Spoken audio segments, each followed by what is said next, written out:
মহাদেব সেই দেবতা যিনি মহান, যাকে দেবতাদের দেবতা বলা হয়, যিনি হলেন আমার আরাধ্য। কখনো আপনার মনে এই প্রশ্ন এসেছে যে শিবকেই কেন মহাদেব বলা হয়, অন্য কোনো দেবতাকে কেন বলা হয় না? সেই কারণ মহাদেবের মধ্যে, ওনার মধ্যে এমন এক বিশেষ গুণ রয়েছে যা অন্য কারণ নেই। তা হলো নিঃস্বার্থ হয়ে মানুষের সেবা করা। যদি প্রয়োজন পড়ে, যদি সৃষ্টির পথে বিনাশের কালো মেঘ ছেয়ে থাকে, তখন নিজের প্রাণের চিন্তা না করে হলাহল পান করার জন্য প্রস্তুত থাকেন মহাদেব। আর এই অদ্বিতীয় ত্যাগের জন্যই শিবকে মহাদেব বলে ডাকা হয়।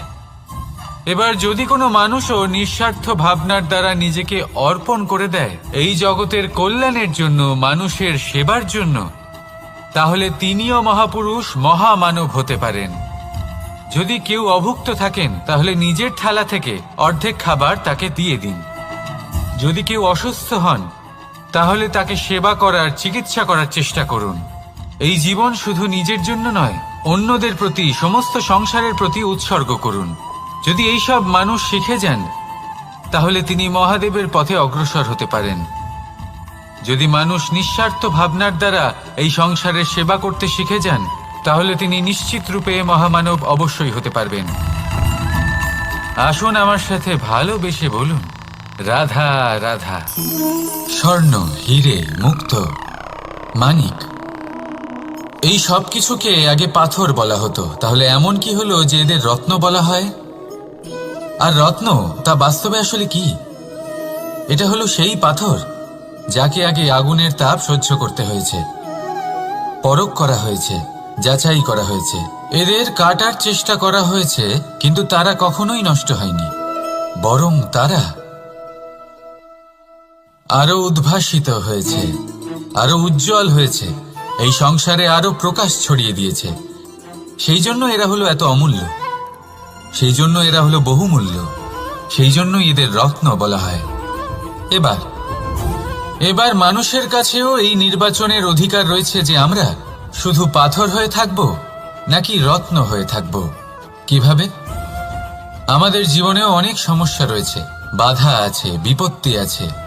আমরা সেই বাধার তাপে উত্তপ্ত হই, এই সমস্যা আমাদের কাটার চেষ্টা করে। অনেক মানুষ বিভিন্ন পরিস্থিতি আমাদের ভাঙার চেষ্টা করে, কিন্তু আমাদের নষ্ট হলে চলবে না। যেভাবে এই রত্ন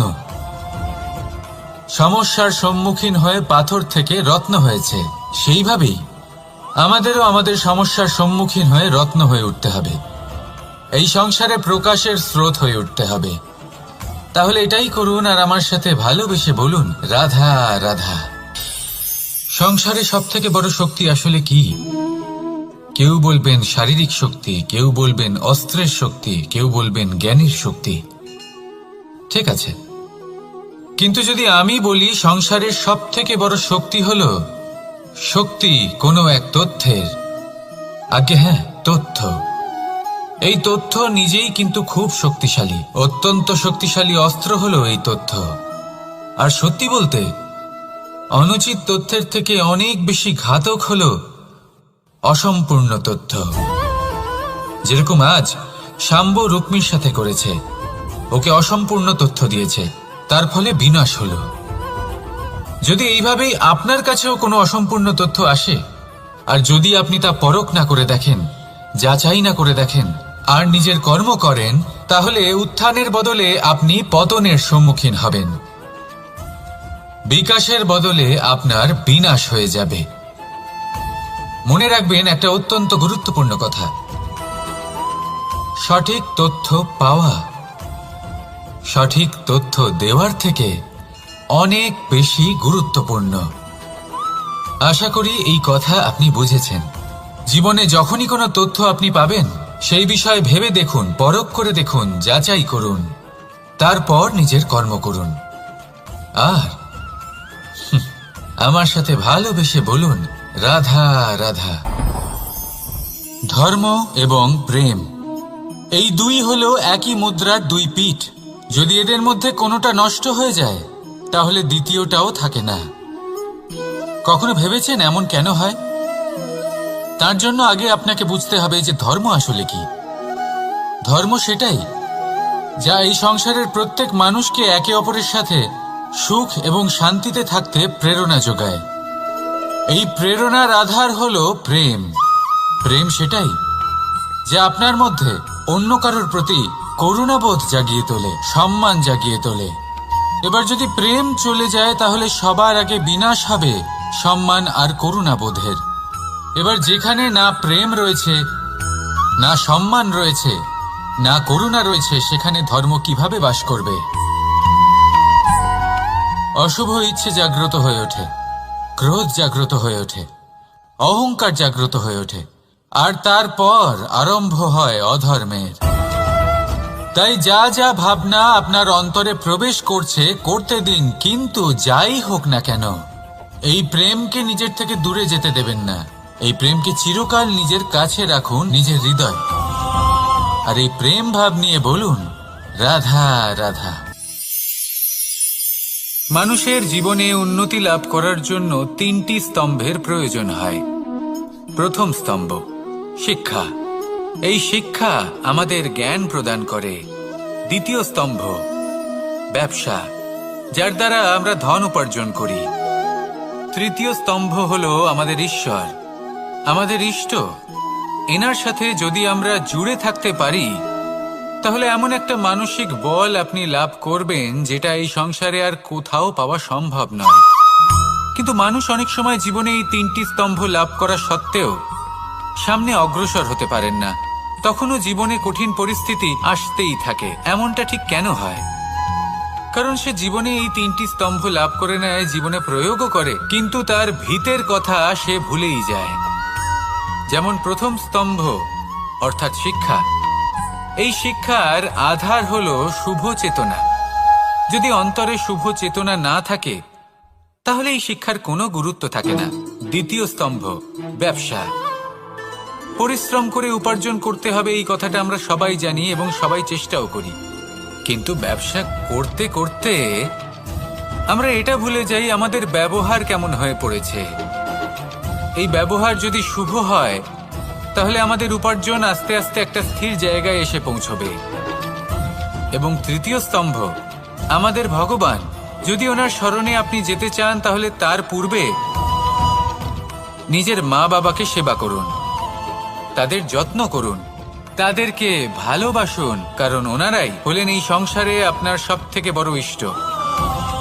তাহলে তিন স্তম্ভের সাথে সাথে তাদের আধারকেও নিজের জীবনে প্রাধান্য দিন। কোনো সমস্যা আসবে না, জীবনে একের পর এক উন্নতি করবেন এবং এই মন প্রসন্ন হয়ে বলবে রাধা রাধা। সুখ, দুঃখ এবং শক্তি, এই তিন হলো এই সংসারের ত্রিদেবের মতো। আমাদের জীবনে যা কিছু ঘটছে এই তিনটির ভিত্তির উপরেই হচ্ছে। আসলে এই সংসারের একটা নিয়ম আছে, যখনই আপনি কিছু লাভ করেন এই সংসার আপনার পরীক্ষা নেয়। এটা জানার জন্য আপনার পরীক্ষা নেয় যে আপনি যা কিছুই লাভ করেছেন আপনি কি আদৌ সেটার যোগ্য কিনা। ঠিক সেইভাবেই এই সুখ, দুঃখ এবং শক্তি আপনার পরীক্ষা নিয়ে থাকে। যখন সুখ আসে তখন সে আপনার পরীক্ষা নেয় যে আপনার মধ্যে অহংবোধ জাগ্রত হয়নি তো। যদি অহংবোধ চলে আসে তাহলে সুখ সেখানেই সঙ্গ ত্যাগ করে। দুঃখ আপনার ধৈর্যের পরীক্ষা নিতে থাকে, আর যদি আপনার মধ্যে ধৈর্য না থাকে তাহলে এটা আপনাকে আরো বেশি দুঃখের গভীর অন্ধকারে ঠেলে দেবে। সেখানে শক্তি পরীক্ষা নেয় আপনার বিনম্রতার।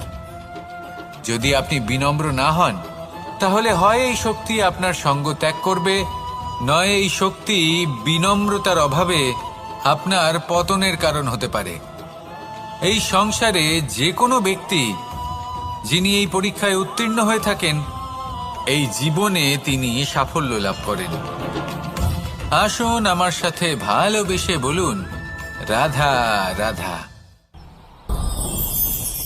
ভয়ের সাথে আমরা সবাই পরিচিত, কষ্টও আমরা সবাই পেয়েছি।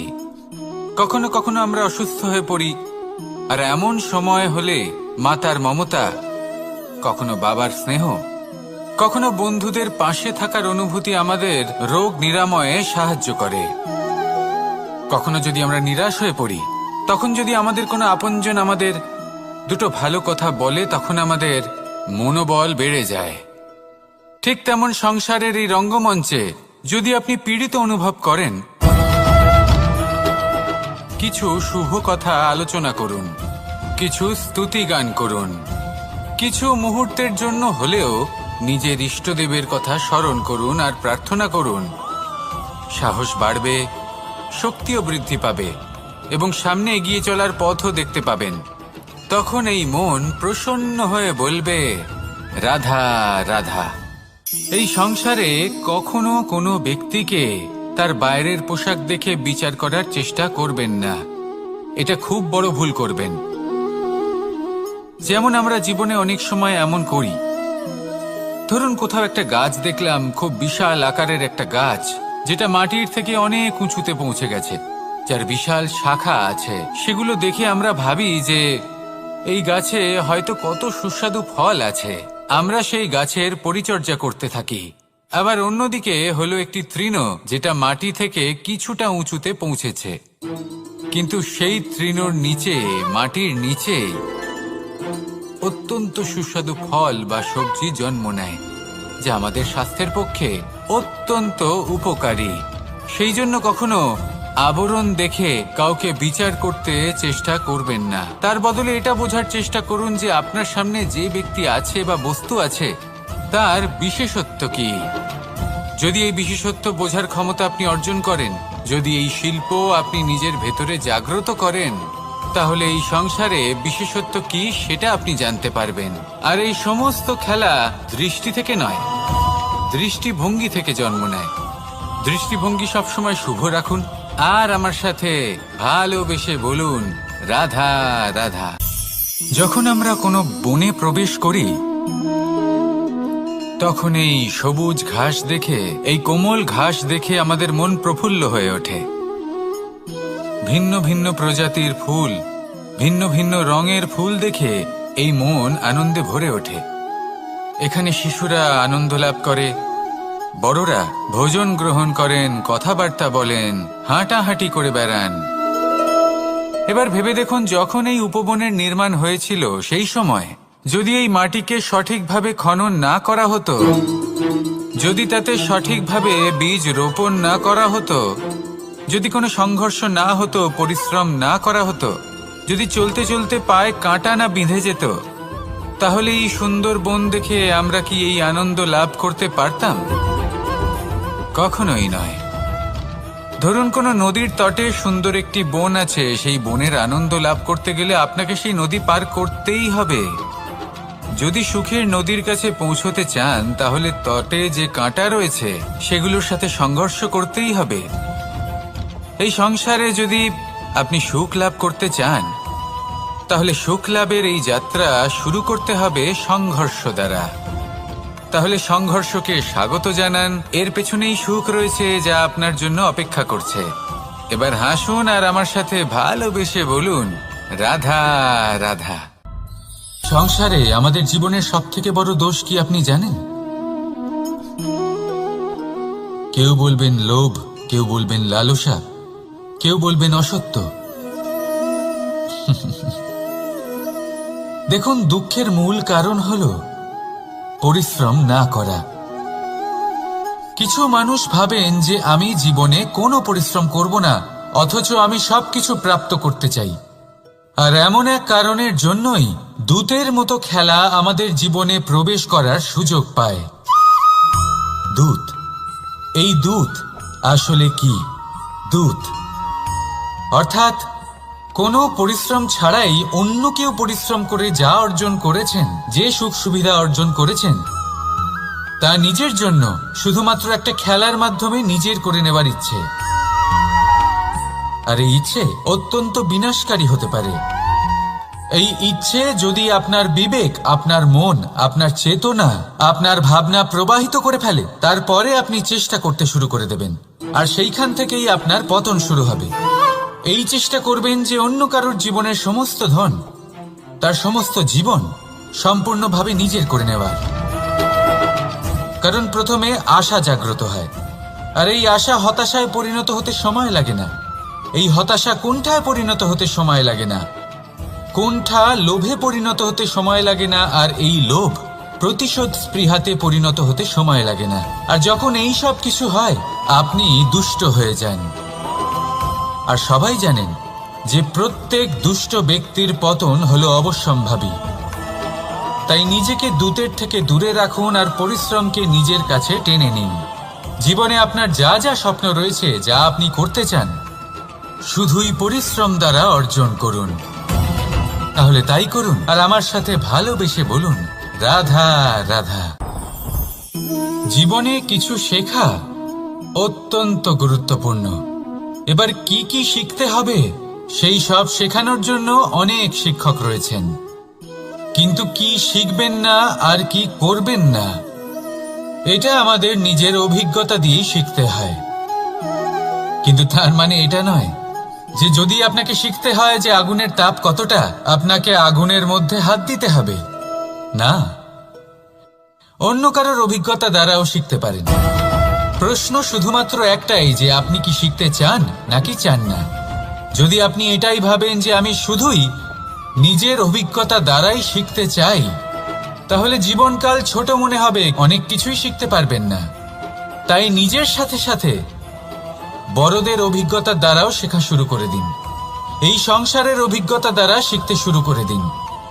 আর এটা নিশ্চিত রূপে শেখা আবশ্যক যে কখন কি করবেন না, কোথায় থামতে হবে আর কোথায় থামবেন না। তাহলে আসুন আর আমার সাথে ভালোবেসে বলুন, রাধা রাধা। ভোজন। এবার ভোজন সংগ্রহ করার জন্য মানুষ কি না করেন, সবসময় চেষ্টা করতে থাকেন।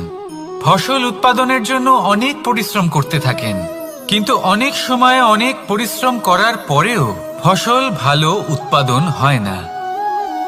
এর কারণ কি? কারণ হলো এটাই যে আপনি পরিশ্রম হয়তো অনেক করেছেন, কিন্তু আপনার নজর তো সেই বীজের দিকে ছিলই না যা আপনি রোপণ করেছেন। সেই জন্য সবসময় কোনো বীজ রোপণ করার আগে তাকে পরখ করে দেখুন, তা অত্যন্ত আবশ্যক। আর সেইভাবেই যখনই কোনো কর্মের প্রশ্ন আসে, তাহলে সেখানে শুধুমাত্র পরিশ্রম যথেষ্ট নয়। সেই কাজের প্রতি আপনার কর্তব্য কি, আপনার উদ্দেশ্য কি, সেটা জানা হলো অত্যন্ত গুরুত্বপূর্ণ। তাই কর্ম করুন, কিন্তু সেই কর্মের প্রতি আপনার যা উদ্দেশ্য তার মাহাত্ম্য বুঝতে চেষ্টা করুন। তাহলে আসুন আমার সাথে ভালোবেসে বলুন, কখনো কখনো আমরা ভাবি যে কোনো ব্যক্তি যিনি ধর্মের পথে চলেছেন, যদি তার দ্বারা কোনো ভুল হয়ে থাকে তাহলে নিয়তি তাকে সেই মুহূর্তেই কঠোর শাস্তি দেন। কিন্তু সেই সব মানুষ যারা সংসারের সবথেকে বড় অধর্মী, বহু নিকৃষ্ট মানের কাজ করেন, তাদের নিয়তি অনেক সুযোগ দেন। তাদের নিয়তি এরকম কঠোর প্রহার করেন না।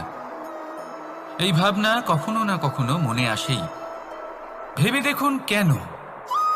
আসলে জীবনকে বেশিরভাগ মানুষ একভাবেই দেখে থাকেন, বিভিন্ন স্তরে একে দেখা উচিত। এবার আপনি বলুন, এই সংসারে কোনো অধর্মী কখনো প্রেরণার উৎস হতে পারেন? কখনোই নয়। যে মানুষ নিজের আত্মাকে মলিন করে ফেলেছেন, তিনি এই সংসারকে কিভাবে প্রেরণা যোগাবেন? উনি নিজেই বুঝতে পারেন না কোনটা করা উচিত, ধর্ম কোনটা। তাই নিয়তি তাকে একটা সুযোগ দেন, এটা বোঝার সুযোগ দেন যে কোনটা উচিত, কোনটা ধর্ম। সুযোগ দেন নিজের বিবেক জাগিয়ে তোলার, তাকে সুযোগ দেন নিজের অন্তরাত্মার ডাক শোনার। যখন তাতেও কাজ হয় না, তখন নিয়তির কাছে একটাই পথ বাকি থাকে, আর তা হলো মহাবিনাশ। মহাবিনাশ হয়তো দেরিতেই আসতে পারে, কিন্তু তা অবশ্যই আসবে। আর যখন মহাবিনাশ আসে, তখন মহাবিনাশের যন্ত্রণা সমগ্র মানব জীবনের যন্ত্রণার থেকে অনেক বেশি হয়। এই কথাটা সবসময় মনে রাখবেন।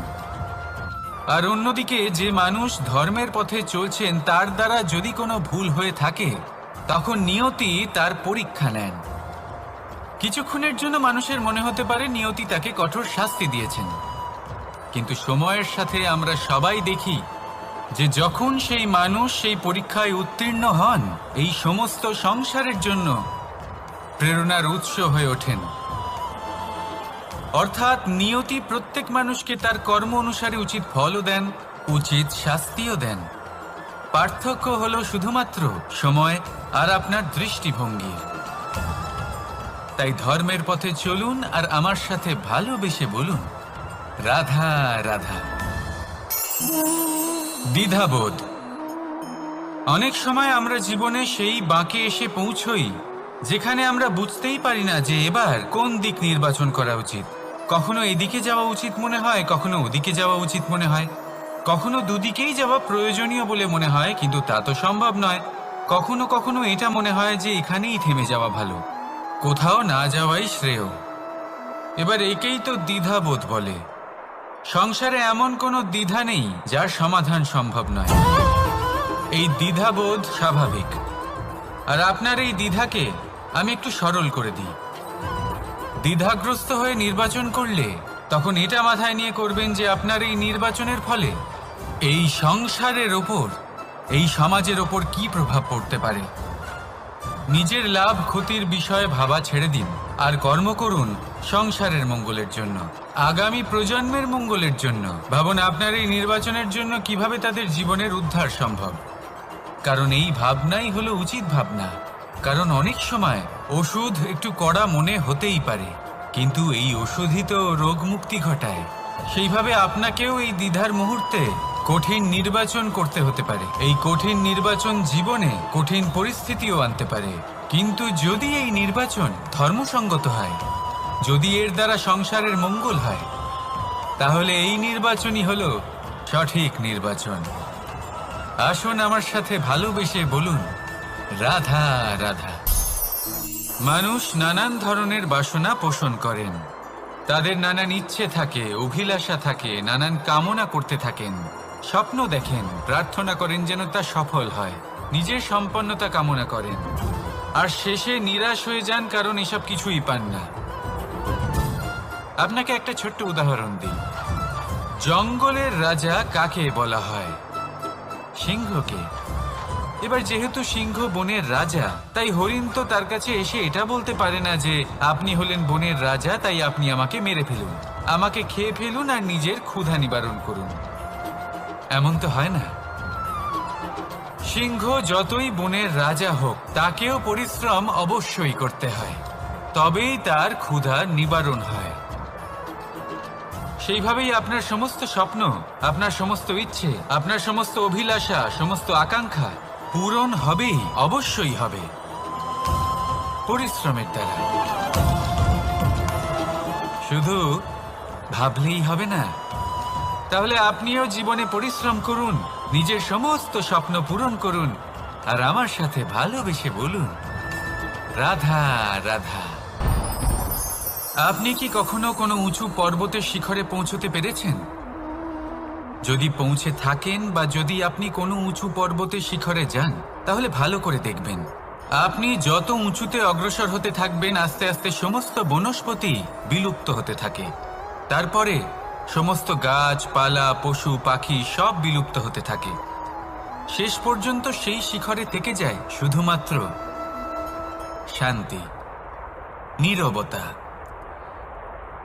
আমাদের মানুষের সাথেও এটাই হয়।